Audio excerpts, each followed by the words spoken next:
सीधे आज के इस दिलचस्प विश्लेषण पर आते हैं। आज हम बात करेंगे लकड़हारा और जादुई चूल्हा की। ये सिर्फ एक कहानी नहीं है, बल्कि निस्वार्थ भावना और लालच के बीच के फर्क को गहराई से समझने का एक जरिया है। चलिए देखते हैं कि आखिर सच्ची अमीरी का असली मतलब होता क्या है। शुरुआत करते हैं एक बेहद खौफनाक और तूफानी रात से।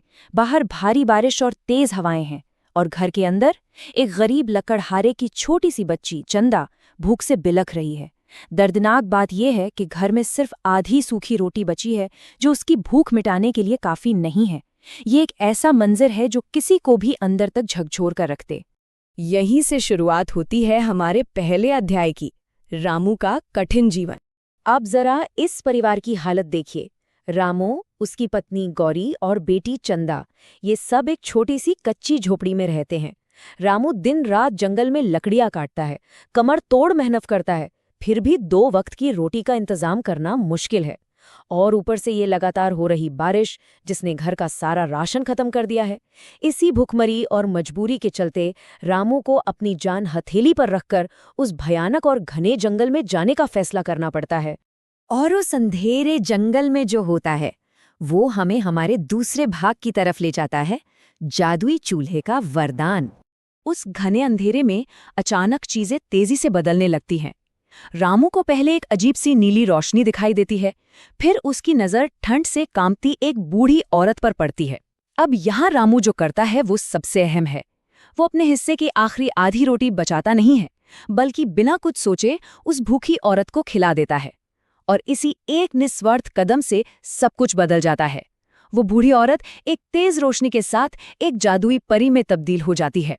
यहाँ हमें परी की कही हुई एक बेहद गहरी बात पर गौर करना चाहिए। जो इंसान अपनी भूख से पहले दूसरों का दुख समझे, वही सच्चा अमीर होता है। ये एक लाइन पूरी कहानी का सार है।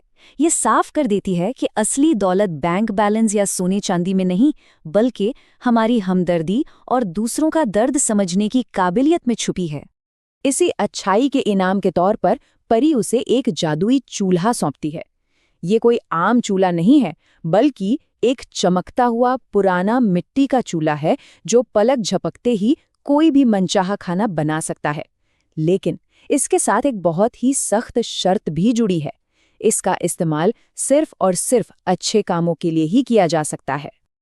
जरा सोचिए, उस छोटी सी झोपड़ी में अचानक से क्या जादुई माहौल बन गया होगा। चूल्हे से गर्मागर्म पूड़ियाँ, सब्जी, हलवा और खीर की खुशबू उठने लगती है। रामू ने इस जादू का इस्तेमाल सिर्फ अपने लिए नहीं किया, बल्कि उसने निस्वार्थ भाव से रोज गरीबों को खाना खिलाना शुरू कर दिया। देखते ही देखते पूरे गांव की भूख हमेशा के लिए मिट गई। लेकिन जहां शोहरत होती है, वहां जलन भी पहुंच ही जाती है, जो हमें तीसरे अध्याय पर लाता है, लालच का बुरा अंजाम। अब यहाँ एक बहुत ही दिलचस्प तुलना देखने को मिलती है।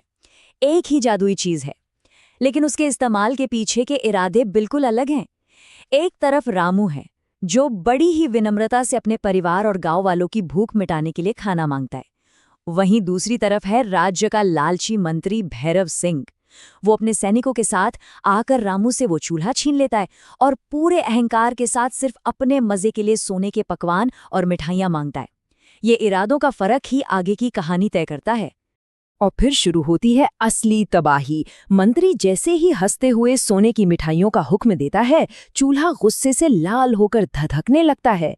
पूरे कमरे में दम घोटने वाला गाढ़ा धुआं भर जाता है और फिर एक धमाके के साथ खौलता हुआ गर्म दलिया हर तरफ फैल जाता है। लालच के चक्कर में उस शानदार शाही महल की हालत पल भर में एक चिपचिपी और भयानक गंदगी में बदल जाती है। कुदरत का इंसाफ देखिए, कितनी जल्दी होता है। राजा को जब ये सब पता चलता है, तो उसे समझते देर नहीं लगती कि जादुई चूल्हा सिर्फ एक साफ और नेक दिल वाले इंसान के लिए ही काम करता है। गुस्से में आकर राजा उस लालची मंत्री को सीधा जेल की हवा खाने भेज देता है। ये इस बात का पक्का सबूत है कि स्वार्थ से किए गए काम हमेशा उल्टे ही पड़ते हैं। और इसी के साथ हम इस कहानी के आखिरी और सबसे अहम हिस्से पर पहुंचते हैं। सच्ची अमीरी क्या है? राजा रामू की पूरी सच्चाई ध्यान से सुनता है और एक बहुत बड़ा ऐलान करता है। वो कहता है कि रामू का दिल सोने से भी ज्यादा कीमती है और सिर्फ इतना ही नहीं, राजा रामू को पूरे राज्य का अधिकार एक अन्न मंत्री बना देता है। वो जादुई चूल्हा अब हमेशा के लिए जरूरतमंदों का पेट भरता रहता है, ये पक्का करते हुए कि अब उस राज्य में कोई भूखा नहीं सोएगा। तो पूरी बात का निचोड़ इस एक खूबसूरत और गहरी सीख में छुपा है। सच्ची अमीरी धन में नहीं, बल्कि दया और अच्छे दिल में होती है। उस भयानक तूफानी रात से लेकर महल के इस शानदार फैसले तक हमने यही एक बात सीखी है। इस विश्लेषण को खत्म करने से पहले एक बहुत ही गहरा सवाल छोड़कर जा रहे हैं। अगर आज के इस दौर में हमारे हाथ वो जादुई चूल्हा लग जाए तो हमारे हुक्म का क्या अंजाम होगा? क्या हमारी नीयत से समाज के लिए एक शानदार दावत तैयार होगी, या फिर हमारे स्वार्थ की वजह से पूरा कमरा धुएं और बर्बादी से भर जाएगा? सोचिएगा जरूर।